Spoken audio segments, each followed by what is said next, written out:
Doom the Dark Ages is Doom. You'll slay demons, do cool Doom guy things like stare menacingly and grunt and glory kill anything that gets too close to your shotgun. But what makes Doom the Dark Ages different is the new focus on exploration, an incredible shield saw, a giant mech, and also a dragon. This is the biggest Doom yet, as they say, but I think what makes Doom great is still great here, while the new additions are wildly hit and miss. So let's first talk about performance, and as always, leave any questions you have in the comments down below and I'll get back to you.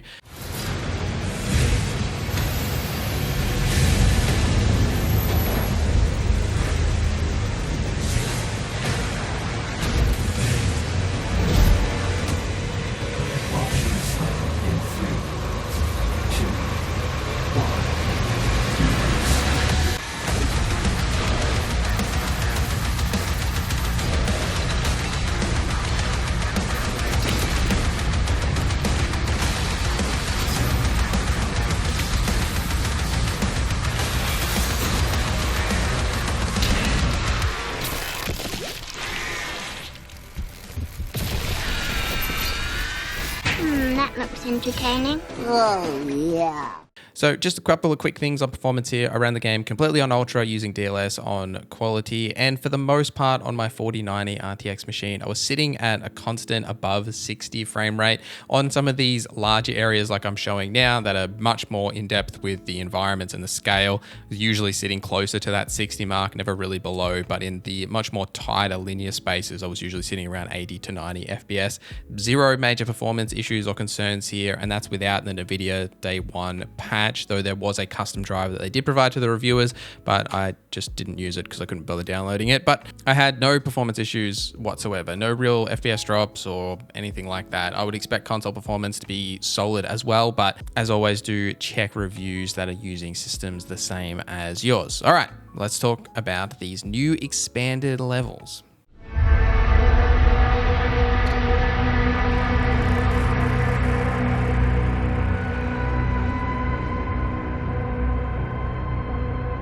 The larger exploration areas are fine. Like I like that there is much more of a break between the breakneck pace of slaying demons to the heavy metal music soundtrack.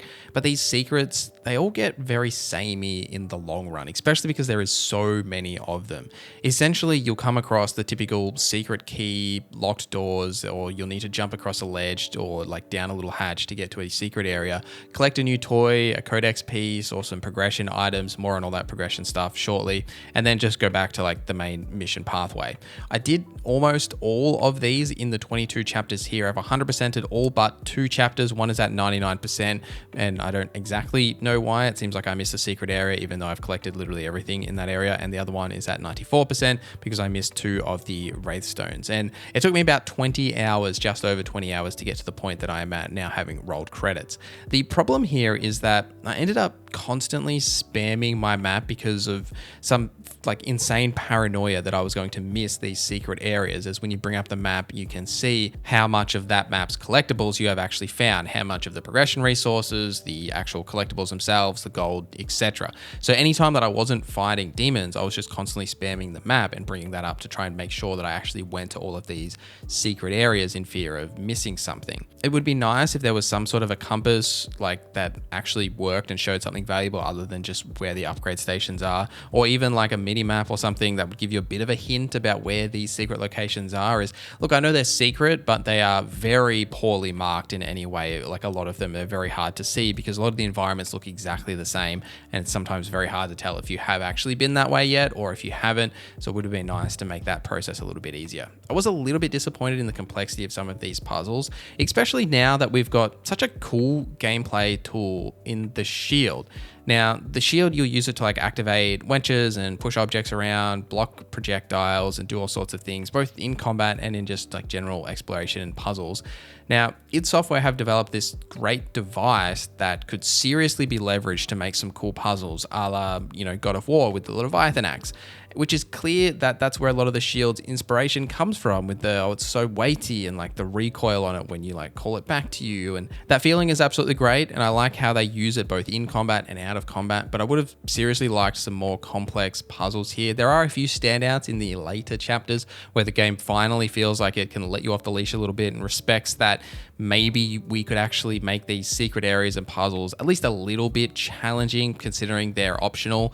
Like, I don't know why they can't be more complex, because they are optional, but it's overall lacking in depth because it's just kind of like a checklist that you complete in each mission. And a lot of them boil down to, oh, where's the secret key? Oh, it's like up on that ledge. I'll just have to like continue on the main pathway a little bit and then climb around this ledge, get the key, and then go back to those other areas and unlock the secrets. Sometimes it's a bit more complex. Sometimes you're doing these interesting things with the shield, like putting it into this like activation spot that like moves the room around, or like activates water that will then allow you to move up into another section.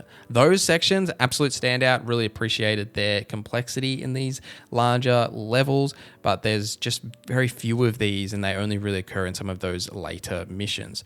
But you don't play a Doom game to explore and do cool puzzles. You play them for combat.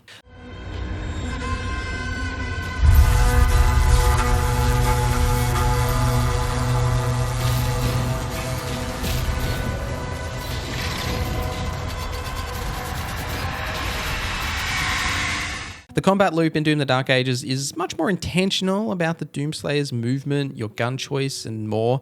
Every action you do is a little bit slower, meaning you need to make the right choice more often than just a choice of whatever is in your arsenal at the time.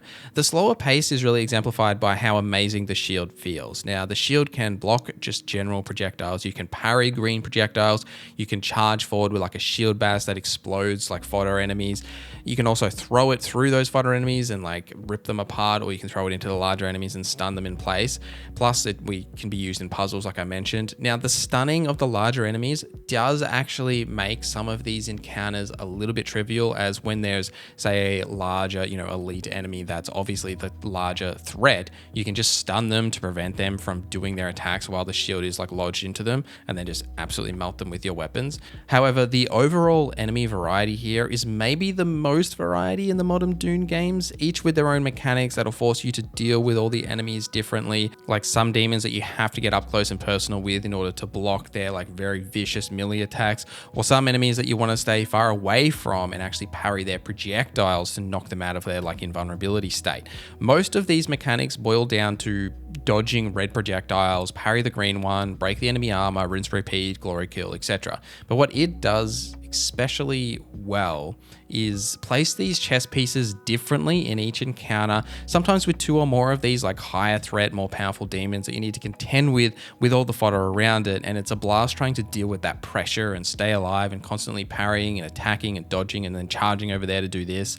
I played the game on the ultra violence difficulty mode all the way through, only died once. I did use quite a few of like those life sigils that essentially give you like 3 lives, but only actually like got to the game over screen once during my playthrough. Now, you can tune a lot of the parry windows and the sliders, as well as a lot of other accessibility settings and things in the options as well, but I didn't find the game to be particularly hard. I think Doom Eternal just felt a little bit harder to me personally, but I haven't played the game all the way through on the Nightmare difficulty, which is what I will be doing next. There is more to combat here though than what you would expect in a Doom game. You've also got the Atlan mech and the Mecha Dragon. I'm still not 100% sold on either of these concepts. The Atlan mech I enjoyed more than the Mecha Dragon for a couple of reasons. The Atlan is basically like a souped up Doomslayer, and you could punch and shoot the larger demons and just like stomp around in this slow moving giant mech of a suit that feels really powerful and has a really good power fantasy to it. But instead of, say, parrying with the shield, because there's no shield here, you're focused on dodging, and specifically perfect dodging the green projectiles and attacks, and this will power up your gun and your fists for punching. And in all the Atlan mech stages, you'll start with your fists, and then you'll get like the massive gun can be powered up, and you can then shred enemies with that. And then later on, there's another variant as well, which I won't spoil for you. But each new stage introduces like a new massive demon variant to fight, and all the various stages with the Atlan mech are slightly different in their objectives and like their landscapes as well, so they feel a bit more fresh. This works, has a really good power fantasy, really good pacing mechanic to sort of break up that flow and just have these missions where you don't really have any secrets or collectibles to do. You just literally press W and punch the crap out of demons. It's a great time, great hit feedback, like the noise overload of like all the, the mechanical sounds of the mech just feel really impressive. However, the Mecha Dragon, I spoke about in my preview how I wasn't really a fan of the Mecha Dragon. It didn't feel great to control or fight with, and id Software have significantly tightened the Dragon's controls since then, and in some regards that just takes the control out of your hands to make sure that you're in the exact right position to dodge correctly. My issues with the Dragon though, as they're just kind of the same every time you do it. Like you shoot the turrets, you perfect dodge them, that powers up your gun, then you just do that whole thing over again. In the glory style kills with the Dragon, you can see that the Dragon can breathe fire and this cool yellow beam thing that you like never get to use, which is a little bit disappointing. I don't know, the Dragon just feels more like a gimmick to me as a way to like move you between spaces and do these like turret things, whereas the Atlan mech feels like an actual like gameplay mechanic, and I really enjoyed the Atlan mech. I just never really clicked with the Mecha Dragon. That could be just me, but ultimately though, like the parts that I didn't enjoy about the Mecha Dragon are few and far between, right? Like the game itself is just all about that pure like power fantasy and destroying demons in various ways, and that is absolutely fun and enjoyable all the way through, especially with the 12 guns you have available to you and the progression available with them.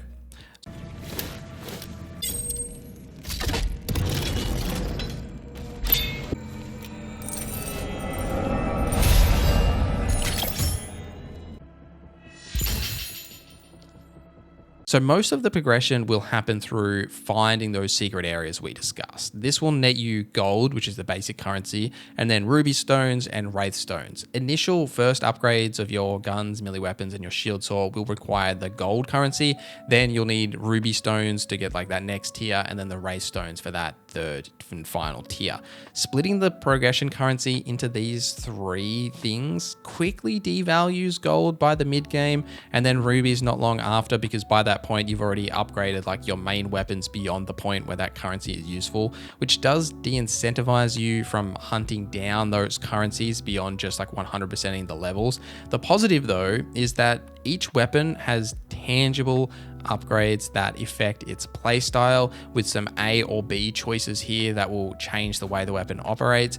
Really enjoyed tinkering with these systems with all the different weapons. Your shield also has multiple shield rune modes, which will affect the parry attack. So when you parry an attack, something will happen, like say a ground fissure that damages anything in its path, or like an auto turret targets, or like a lightning stun, various different things like this, plus the 3 different melee weapons that you can use that all feel vastly different. The player expression here is stronger than I expected it to be, with a lot of choice in what you choose to do with the shield runes, or what melee weapon you're using, or what weapon you're using, and the upgrades you choose to go down that path with that weapon. There's also skins that you can unlock for all the weapons as well as the Slayer themselves. None of them are anything to write home about. It's just like slight color tweaks, and you'll unlock certain ones as you like master a weapon by completing its challenges, or sometimes you'll get them for completing mission challenges as well, which you can do. Each mission has like a challenge or a couple of challenges you can complete. So nothing to write home about in terms of the skins available here, but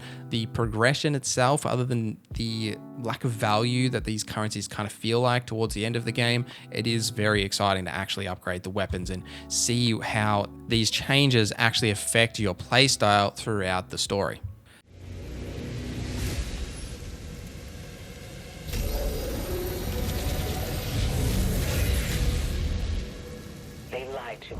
So Doom the Dark Ages is completely a single player experience. There's no multiplayer here. It is a story driven action game all the way through for all the 22 chapters. The stronger focus on these highly detailed cutscenes that really explore the story and the lore have actually been quite enjoyable, but it's also more noticeable that there isn't a ton happening in the story, because you'll notice some of these chapters just like don't have cutscenes, or they do, but there's not a whole lot going on.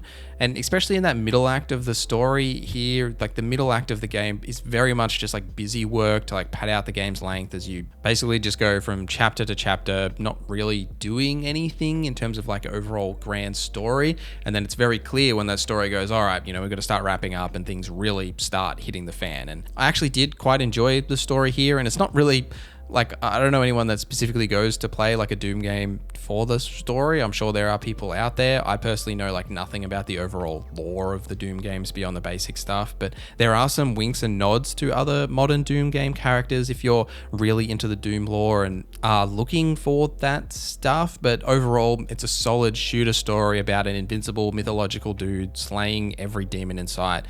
But the game does desperately need a player hub like they had in Doom Eternal, where you can return to between the missions and chapters, or at least not pull you out literally to basically the main menu when you finish a chapter.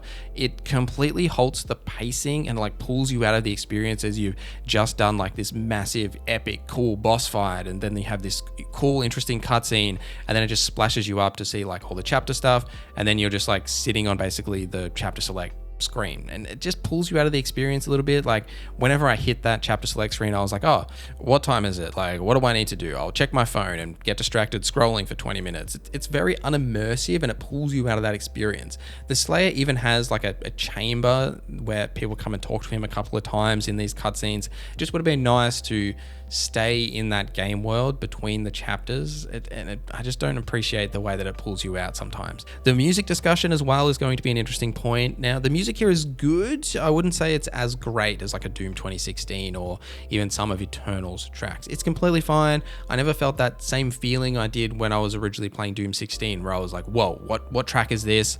Where can I listen to it again? It's completely fire. But the music here and the backing soundtrack does its job as well as you'd expect, but not those same highs as the other two Doom releases. Doom: The Dark Ages is more Doom.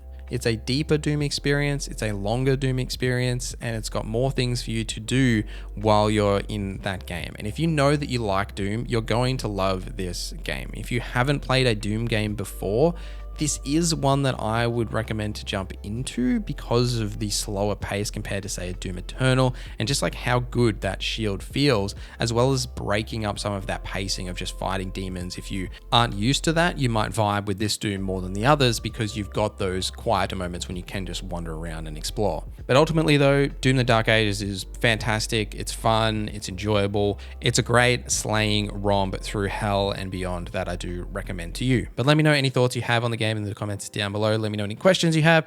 Thank you guys for watching this video till the end. Thank you to our members for supporting the channel. My name is NorZZa, and I hope you have a great day.